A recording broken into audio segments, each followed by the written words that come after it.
Nagpapatuloy ang declogging activities ng Department of Public Works and Highways sa iba't ibang lugar sa Capiz para matugunan ang pagbaha sa lugar. Ipinag-utos naman ni Pangulong Ferdinand R. Marcos Jr. ang agarang ayusin ang tulay sa isang flyover sa Iloilo City. Yan ang ulat ni Floyd Brents.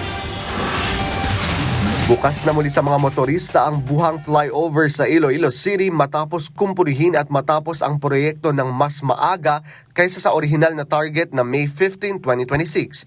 Ipinagutos ni Pangulong Ferdinand R. Marcos Jr. sa DPWH na agarang ayusin at siguraduhin ang kaligtasan ng tulay para mabawasan ang abala sa mga motorista at makatipid sa oras at gasolina. Maayos na ang bahagi ng Cordon Aurora Boundary Road sa Madela, Quirino matapos ang pag-upgrade ng DPWH para mas mapaigting ang kaligtasan at kaginhawaan ng mga motorista. Kabilang sa mga ipinagawa ang konkretong kalsada, drainage system, slope protection at road markings para mas gumanda ang daloy ng trapiko. Patuloy naman ang declogging activities sa iba't ibang lugar sa Capiz para palakasin ang depensa laban sa posibleng pagbaha. Bahagi ito ng programa ni Pangulong Ferdinand R. Marcos Jr. na layuning masiguro ang regular na paglilinis ng mga waterways kabilang ang mga kanal at ilugan para maiwasan ang pag-apaw ng tubig sa komunidad.